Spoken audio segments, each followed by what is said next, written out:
Totally Useless Information with Nick and Roy is brought to you in part by Tom's Place, the finest in men's fashion, located in Toronto at 190 Baldwin Street, in the heart of Kensington Market.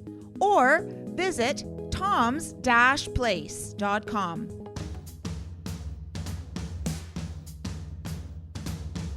It's everything you never needed to know. This is Totally Useless Information with Nick and Roy. Listen, laugh, and learn. What do airplane pilots do as a major safety precaution? What is that smell? Oh, it's your new cheese perfume. Hi, I'm Nick. And I'm Roy, and this week we scour the internet to find out these useless tidbits just for you. Plus, we'll answer your questions in the mailbag segment. This week, a listener wants to know, first of all, they're amazed at how much stuff we know. Also, they want to know what's the difference between La Nina and El Nino. And in the news, is that a leg or can we call you Neil? Totally useless information. It's everything you never needed to know. I think El Nino and El Nina are brother and sister, correct? I'm not sure. We'll find out later. Thanks for joining us. 100 countries around the world, no matter what language you speak. Hopefully it's English because we'll try our best this episode. We really appreciate you joining us, and we want to bring back a topic we haven't done in a long, long time. It's called Inventions. Innovations. Ideas. The Totally Useless Information Podcast presents Inventions. That's timeless. That's the voice lady is timeless. That was recorded. She's a timeless person. She is. Well, She's 72 years of age and she looks 12. She's timeless. No. She that was recorded actually 7 years ago because that was one of our first set of topics that we did. Yes, I think that's one of the first voice ladies. That and come and get it. Yeah, the food one. So anyway, so what do you got in terms of inventions? The first video game. Now, this is not games. Right. This is inventions. Right. The first video game, which we spoke about, was invented by a guy named William Higginbottom. It was invented in 1958, and it was originally called Tennis for Two. Oh. Which would eventually be called Pong. Tennis for Two. Okay. Tennis for Two.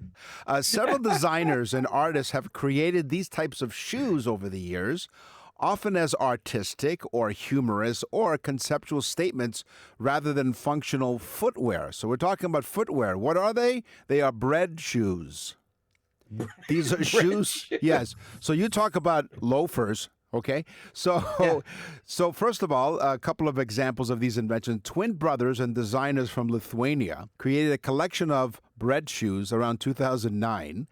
These were designed as edible, self-drying indoor slippers because, you need to dry them. Yeah, you always want to put your feet in something you're going to eat. Right. Hey, what a great slogan. That's put awesome. Your feet in something you're going to eat. Gonna eat. There you go. Bread shoes. Yes. I just love my pumpernickel slippers. My pumpernickel pumps. That's what it was. Pumpernickel pumps. We all know how Nick wears them. Yes, exactly. I got a high-heeled crust. So can I ask you a question now? Yes, I'm please. Thinking, maybe it's my twisted brain, but or lack of it. But, it probably is, yes. Yeah, if you put 2 pieces of cheese inside the bread shoes and walked over some hot coals, would you have a grilled cheese shoe? Probably so. And one other example, in 2021, Tommy Cash, not Johnny, and Mason Margiela collaborated with the fashion house Mason Margiela to create slippers designed to look like toasted loaves of bread. So very much maybe like grilled cheese, with a crust exterior and soft crumb interior. Yep, Krusty the Clown. Okay. All right, John Pemberton, as though Nick and I don't get enough useless information. Right. John Pemberton invented Coca-Cola. Right, of course. And he was a pharmacist, John Pemberton. He was also a World War I vet and a pharmacist, and he got rather addicted to his own morphine and drugs. Ooh. So he created this soda that would help your stomach. He sold it as a drug at first, or a medicine for the stomach, Right. because he used coca leaves in it. So originally Coca-Cola, invented by John Pemberton, had coca plant leaves in it. John Pemberton sells Coca-Cola for practically nothing, and then eventually dies of his own drug use. Oh, Sad, right? it is. Guy invents one of the most iconic things in the world: McDonald's and Coca-Cola, right? My gosh. Yeah. So I don't know. Have you ever owned goldfish in your day? I have, Nick. I've had a few of them, you know. Have you ever trained them? No, they're very hard to train. I understand. Okay. Well, first of all, the attention span of a goldfish is 2 seconds. So, have I got an invention for you? And for those of you, what is that, Nick? Please tell us. it's a Pray gold. tell. Pray tell. Pray tell. I'll tell you anyway. It is a goldfish training kit. This kit, Goldfish training kit. it's comprising hoops, balls, limbo poles, and goalposts. This is designed to provide enrichment to the lives of goldfish because their lives are not enriched enough, or other intelligent fish. So the first impression is that it was inhumane. Intelligent fish. Yes, an oxymoron, because the attention span is only 2 Who seconds. did that? What scientist gave the fish a test? The Oh, you're much smarter than the average goldfish. yeah, but you see, the goldfish went to school first before he took the test. He was in School. There you go. So first impressions are that this training kit is inhumane, cruel, and a tragic gimmick. But you know what? After watching gimmick. One of the that too, other. one of the two, there is an accompanying DVD. Okay. To see Which how nobody it works. has a DVD player Right, anymore. exactly. But go ahead. But the kit works on positive reinforcement, just like Pavlov's famous salivating dogs. And the fish learns to associate the reward of a feeding wand with the tasks of increasing complexity. Oh, gotcha. Yeah. So basically, just like anything else, if you want something done, you got to feed them, just like us. And You got to, you got to feed. Yeah. Just like our wives. yeah, they feed us. That's why we stick Yeah, around. they throw a fish at us every once in a while. Pretty amazing. And I sit there, clap my hands, and go, oh. That's how you seal the deal. Yeah. Okay, here we go. Yes. Josephine Cochran. What about her? Josephine Cochran was horrified. Next, she was horrified. I Why? tell What was ya. she horrified from or for? Well, she was horrified when her useless, stupid servants chipped her fine china. Oh my gosh. Were they fired? No, but she was so horrified that in 1886, she invented the dishwasher. Oh. Her quote was, "If no one else is going to invent this device, then I will, to save the fine china from the savage servants." Oh my God. Can you imagine? She invents it in 1886, and her company would become KitchenAid. Wow. It's still around today. I think it might be. Cool one, right? Is it maybe owned by Whirlpool or Whirlpool owns KitchenAid. KitchenAid? Yeah. Yes, There you go. they do. I've used some of their appliances. In fact, I still have some cookware, KitchenAid cookware that I use. I watched in horror as Nick fell out of the boat into the whirlpool. Yes. And just to be the type of guy I was, I said, "Bye, Nick." Right. Here's we're doing inventions here on Total Useless Information with Nick and Roy. We're going to talk about sex later, by the way, and also a new topic, travel. Which is what we basically just do, is Yeah, talk about it. That's right. Exactly. That's all it is. And travel, a brand new topic here on the show. But here is a Gouda idea. A Dutch dairy farmer began a 3D printed cheese business. So He she's prints the cheese. 3D, but we're using a 3D printer as a way to add, value add to her product.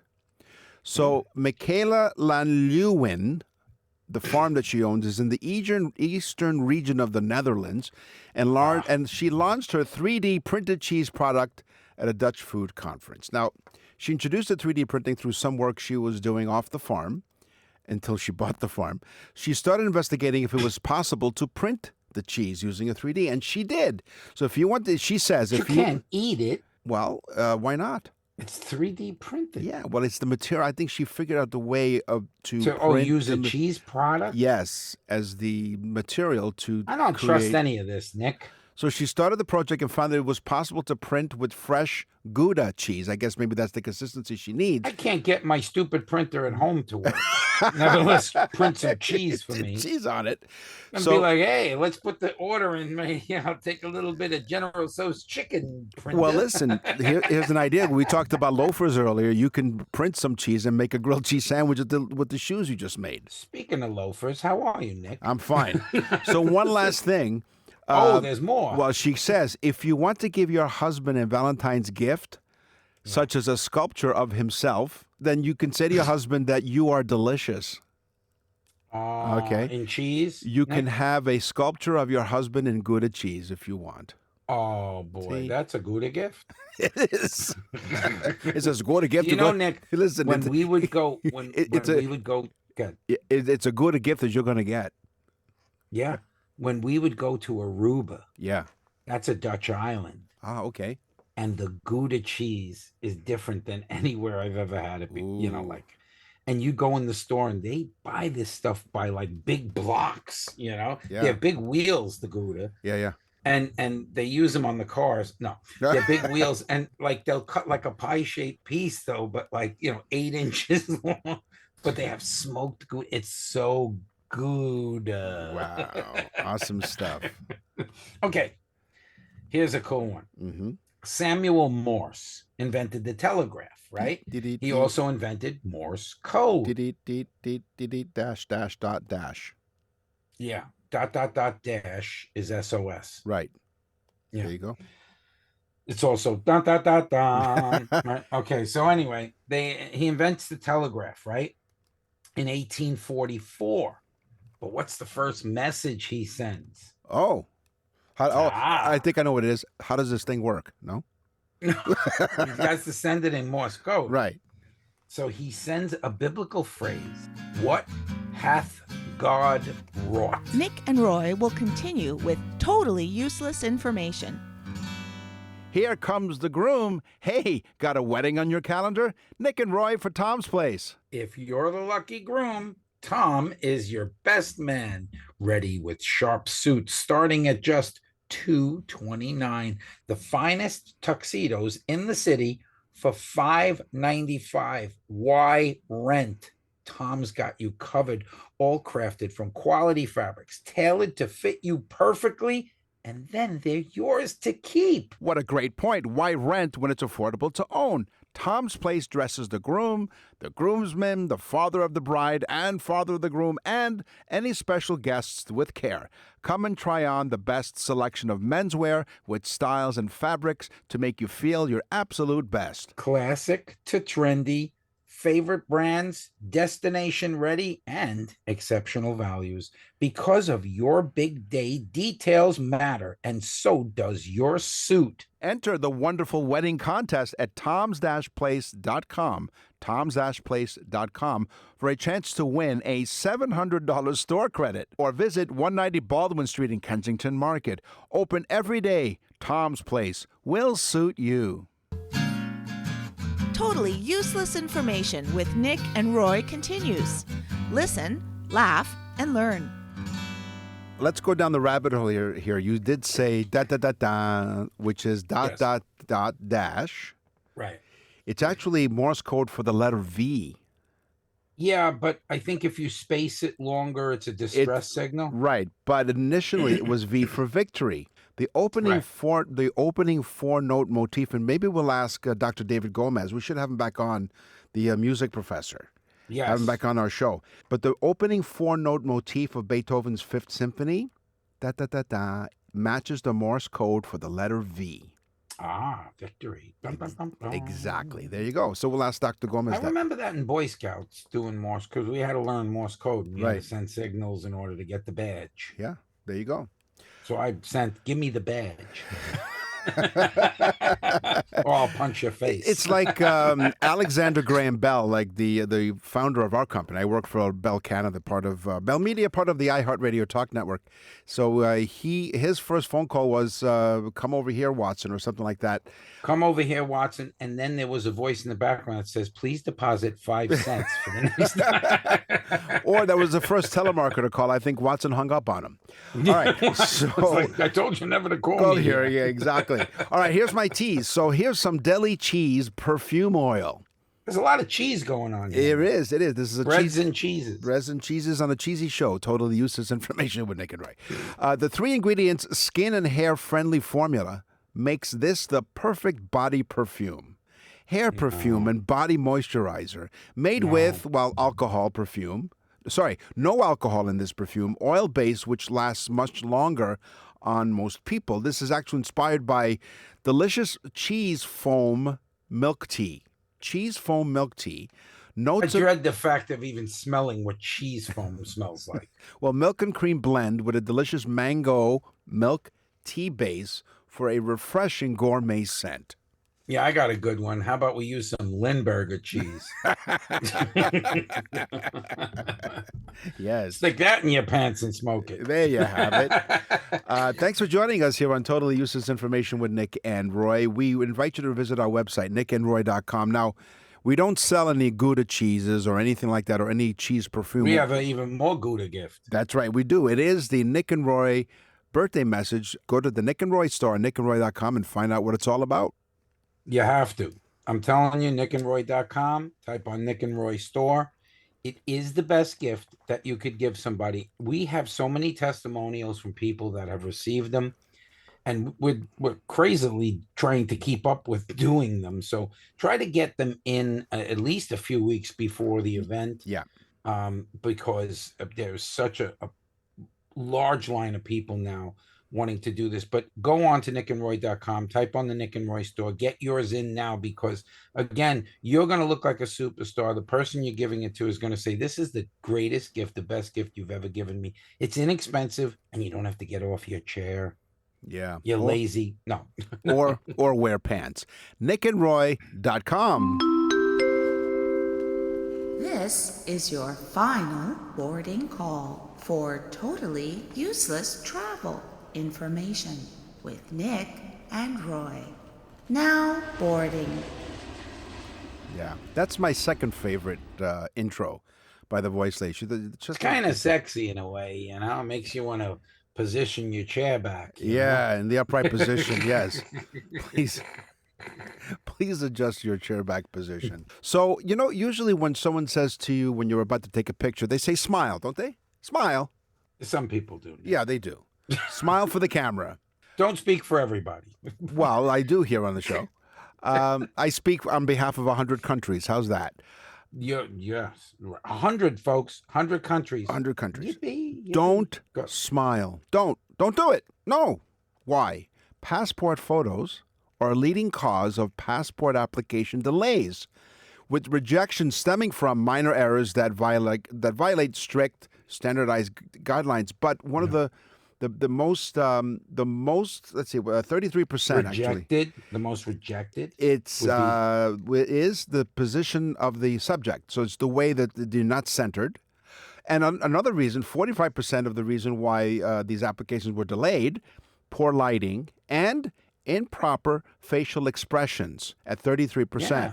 There's Because stupid people that wear glasses and hats. They They're do, so stupid. but But a smile is not allowed. You have to look like you're sickly. And I remember one comedian, I forget who it was, that said, if you look like your passport picture, you shouldn't be traveling anyway because you're too ill. Not to mention, if you have this poop-eating grin on your face, it looks like you're smuggling something in the picture. But I think the reason is apparently when you smile, because of so many muscles that are changed on your face, it's not the true image of what you look like. And in some cases, that's a welcoming thing. Jet lag, Nick. Yes. Jet lag. Have you ever had it? Yes, I have. When I flew out west to Vancouver, which is similar to, it's like you flying to California. So on the west coast, I live on the east coast of Canada. eastern part of Canada, not the East Coast. It's further east from us, but I'm in Toronto, and I flew to Vancouver, which is about a 3.5 hour flight, and yeah, you get jet lagged. What about it? I had jet lag coming back from Europe. Yeah, because we left yeah. and we had a holdover, and it was a hell flight. So anyway, jet lag. Yes. This is crazy. It's worse when you travel west to east. Ah, So basically, if you travel east to west, you have less jet lag than traveling west to east. so going to Europe, in your example. This was a scientific study Okay. that they did, and they believe it may have something to do with the positioning of the sun. Okay. Okay. But now, like, you can have jet lag, but when you're flying, let's say from Vegas to Florida, you get what's called forgetfulness because you forget what you did in Vegas. Oh, yeah. Well, they told you because you left it there. They say leave it there.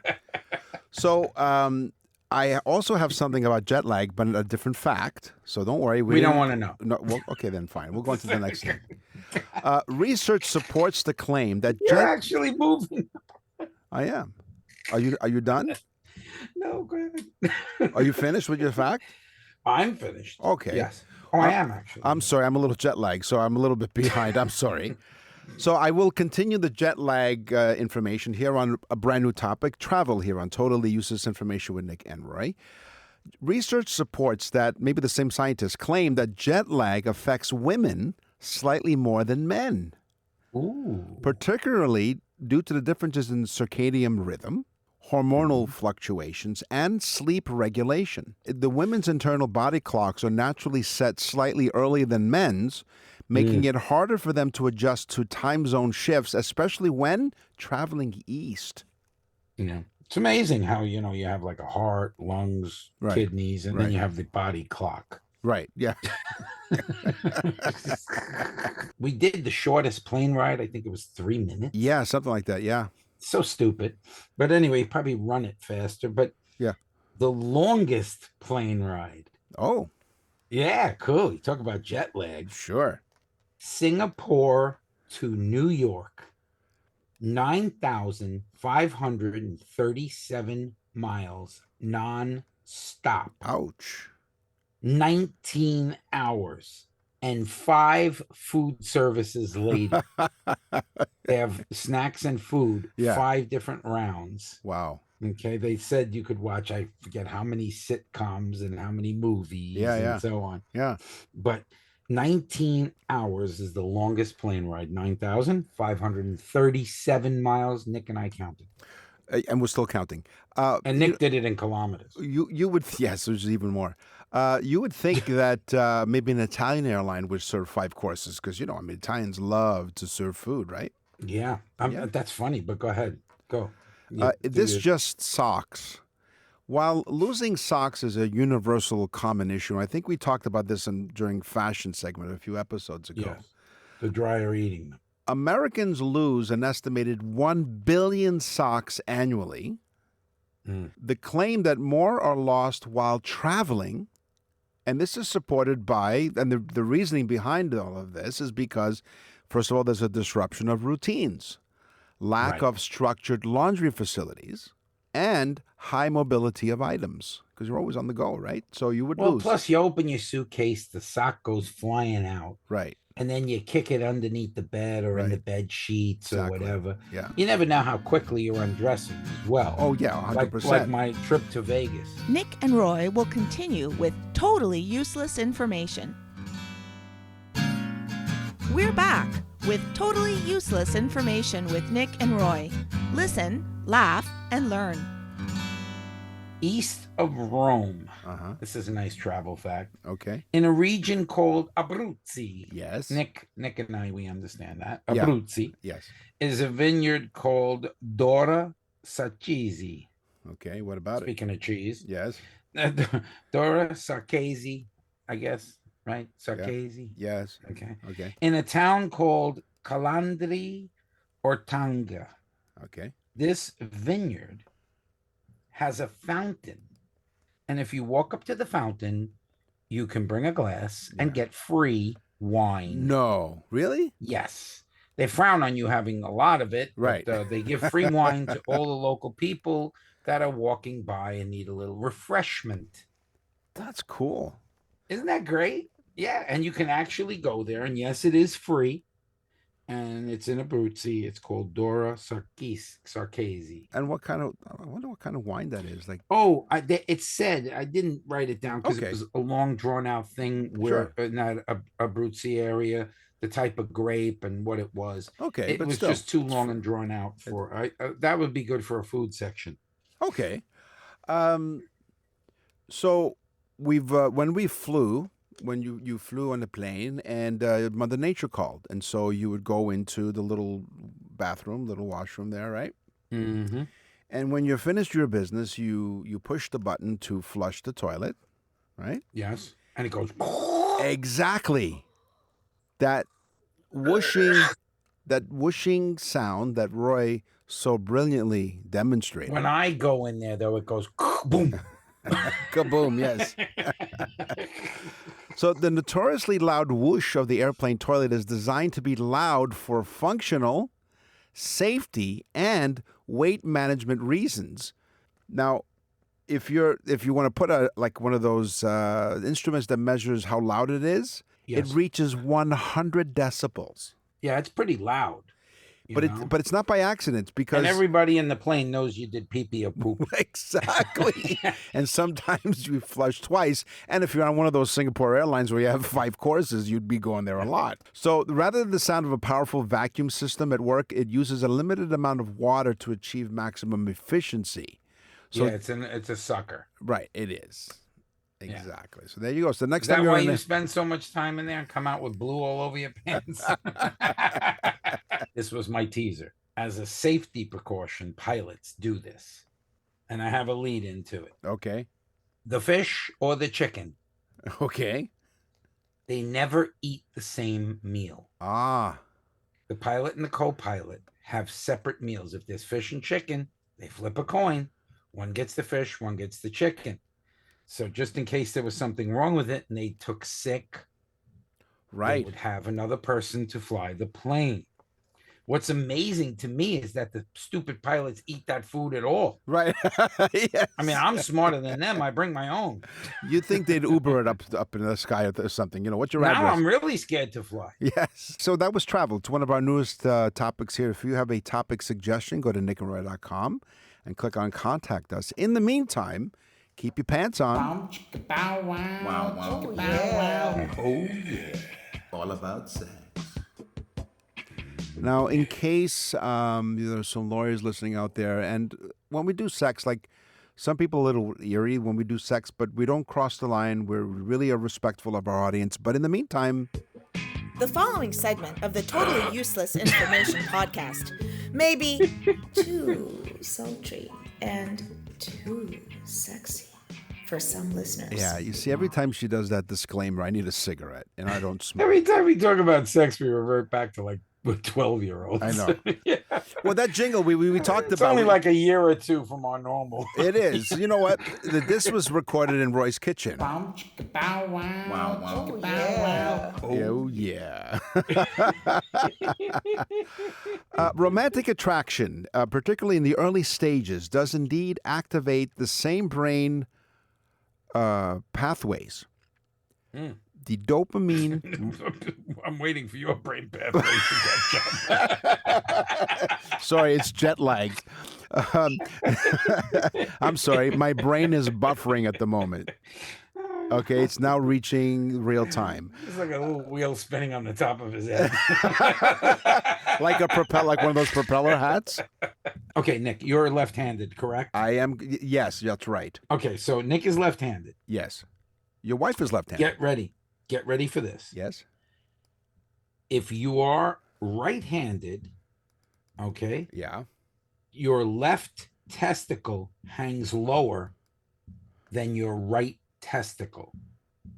If you are left, and don't check now, Nick, please. No, There's I'm a not video. going to. No. There's a video on, so please don't check. I'm not. I promise you I'm not. Thank you so much. Listen, and the audience thanks you as well. Yes. Zip. No. Okay, so if you're left-handed, it's the opposite. Your right testicle hangs lower than your left testicle almost all the time. Why? Do you know why? Okay. Except for men our age, which both just hang. Yes. And I mean hang. Yeah. It's like, you know what? When at our age, when they say, how's it hanging? They're not kidding. Yeah. To us, a toilet is a bird bath for our testicles. Just thought that one up, Nick. Figured I'd either speak it or tweet it to you. Well, you know what? Either way, it's hilarious. So at our age, because they droop so low, our toilets are like, what did you say? A bird bath for our testicles. Bird bath for our testicles. Write that one. You always encourage everyone to bring a pen and paper to the show because you listen, laugh, and learn. At the University of Groinington. Is that even real? The No, come on. Groinington. Really? No, come on. That's what it was. It said scientists at the University of Groinington. Groinington. Groinington? Groinington? I like Groinington. It's funnier. It sounds groining. Yeah, it sounds like a groin. Right. But so I don't know if that's real, but it's on the internet, so it has to be. Oh, 100%. Every time. It's said that men that wear socks during sex have a better chance of orgasming. Well, I got to inform these scientists something. Most men have a problem with orgasming too quickly, so they better not even wear anything at all, including socks. But not to mention that you probably will have a better chance of orgasming, but you'll have also better chance of never seeing that girl again. Right. If you're having sex with tube socks on. If I were to say to you, Roy, that this particular sexual fetishism is called sitophilia, what do you think it is? Sidophilia. Sitophilia. Oh, sitophilia. Sitophilia. I would think it's the sexual thing of having someone sit on your lap. No. Well, that sounds interesting. It does. I'll go with mine. With your socks on. Of course. Food play is a form of I've heard about this. Is a form of sexual fetishism or paraphilia where individuals experience sexual arousal through the use of food during the relations. I know people that use fruit. I said, now isn't that grape? Hey, it's functional. They make wine at the same time. It involves incorporating edible items such as whipped cream, chocolate, fruit, and they're placed into, and I don't know what they mean by this, but placed into erotic situations, which is considered a form of sensory and sometimes playful sexual experimentation. Yeah, not to embarrass my wife, I'm going to put a bag over my head. A bag of fruit? I would never. No, I was going to say not to embarrass my wife. We do that with whipped cream all the time. No. But I think that's something that people should keep to themselves. Yeah. So sitophilia is the name of this particular sitophilia, like using whipped cream and food play, and, basically using food as part of honey, dripping warm honey. What did you call me? What did you call me? As opposed to cold honey, right? Thanks for joining us. As mentioned, we're on the iHeartRadio Talk Network, coast to coast in Canada, on CFRB 1010 in Toronto, CJAD 800 in Montreal, CKLW in Windsor, CFRA in Ottawa, and of course, CFAX in Victoria. Nick and Roy will continue with totally useless information. To access the full library of episodes, visit nickandroy.com. That's nickandroy.com.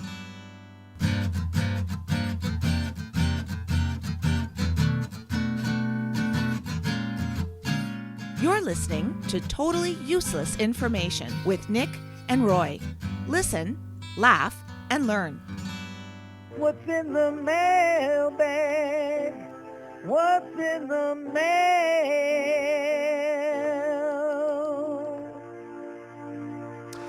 My mailbag consists of Darren from Sault Ste. Marie, which is way up north here from where I am here in Toronto. Dear Nick, you always pick Canada. Well, yeah, because most of our audience does come from Canada. We have 100 countries around the world, but the majority of our audience are Canadian, so you're welcome. So, dear Nick and Roy, your show is great. Okay, that's all I'm going to leave it right there. That's it. That's all. That's it. That show is And- great. We listen every week on the iHeartRadio network, as we just talked about. You are amazed, or we are amazed at how you guys seem to. We are amazed at how you guys seem like you know a lot of stuff. Doesn't make any sense. But you seem like he thinks that they're amazed by the fact that we seem to know a lot. It's a facade. Right. Keep it up. Here's my question. What is the difference between La Nina and El Nino? Are these named... And I'm in Florida, but go ahead. All right. Are these named after real people? So first of all, Darren, thank you very much for listening on the iHeartRadio Talk Network. El Nino and La Nina are opposing climate patterns in the tropical Pacific part of the world that have opposite effects on global weather. So El Nino, for example, involves warmer ocean waters and weaker trade winds, leading to wetter southern U.S. conditions. La Nina, on the other hand, brings cooler waters and stronger trade winds, typically causing warmer, drier southern conditions and wetter northern conditions. So, Right. So the reason is, Yes. living in Florida, Yes. I can tell you this. Yes. During El Nino, the hurricanes whip around into the Gulf, and El Nina, because the water is cooler and the trade winds are blowing harder, right. when they come off Africa, they end up going up the eastern seaboard. And that's why you get more rain up north on the eastern part of the United States. So, Darren, thank you very much. La Nina and El Nino. What's your mailbag, right? Oh, okay. I've got Harry M. from San Diego, California. Right. He says, Okay. Your show is a very refreshing listen. Listen, okay. I thought that was a strange way of saying it, but that's Okay, nice. we'll accept it. It says, with all the crap that's on podcasts, Mm-hmm. your show stands out. Yes. Well, it's nice to know that our show stands out amongst crap. Right. What a left-handed compliment. Yes. He says then, my wife actually likes it even more than I do. Oh. This guy never gives a full compliment. Wow. Thank you. This is what we did do on the show today. We talked about inventions. We talked a little bit about sex. We also did do a new topic, which is travel. It's time for the news. And now, from around the corner and around the world, this is TUI News.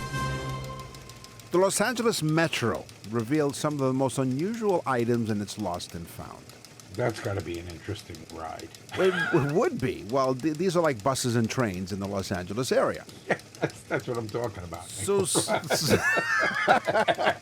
thanks for translating that for me. Thank you very much. Some of the items: surfboard, a 55-inch television. So, could you imagine someone They walking? left it. They That'll left it give you an behind. idea how stupid these people are. Right. I think I forgot something. They say about 1,000 items are left behind on the transit system trains and buses each month. 1,000? 1,000 per month. About 1,000 per month. We should open up a store. Right. But one other item that I found interesting, a prosthetic leg, was found in the Lost Yeah, and that's one Found. of the things you really don't forget. No. I mean, did they hop on the bus? Yeah, hop At on the time? bus, Gus. Right. Listen, Yes. how far did they get without the leg? I'm not sure. Did Pat- they even get off? How did they fall off? Well, he hopped off.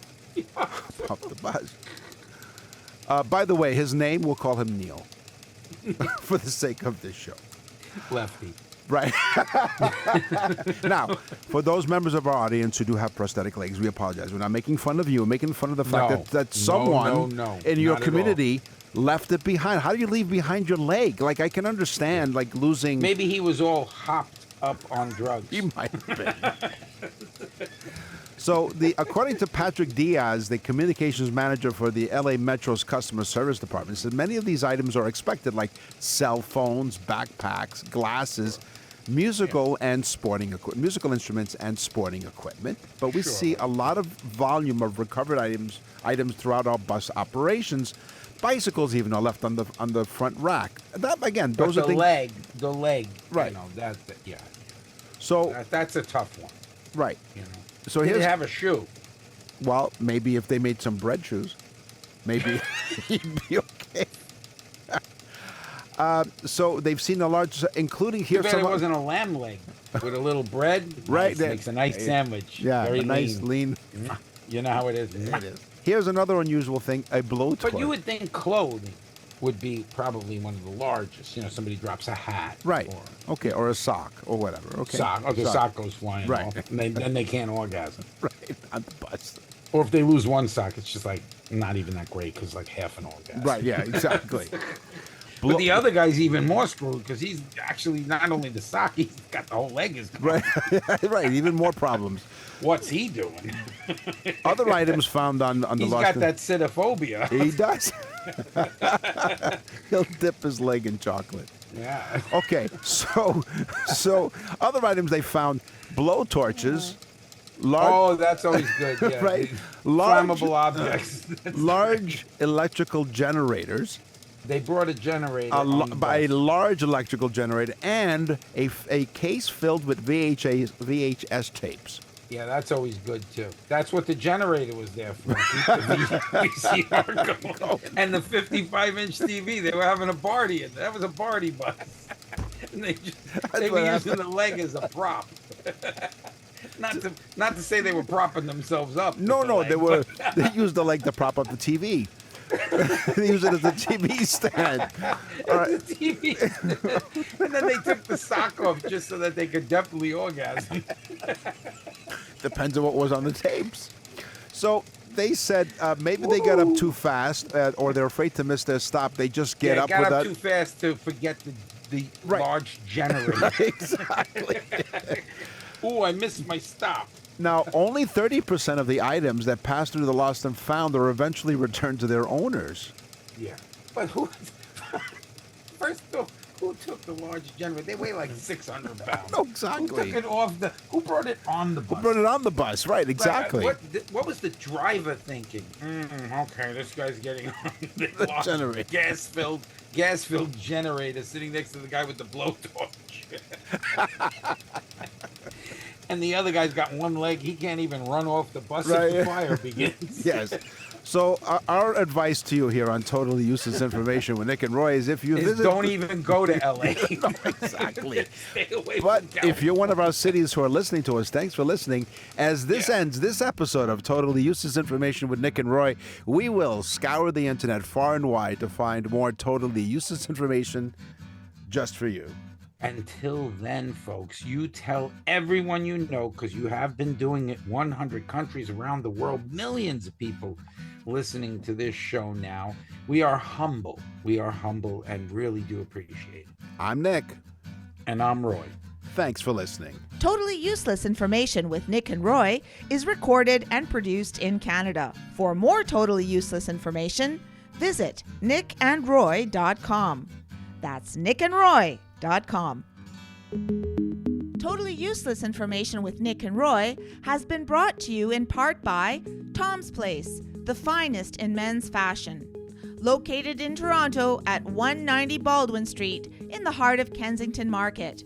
Or visit toms-place.com.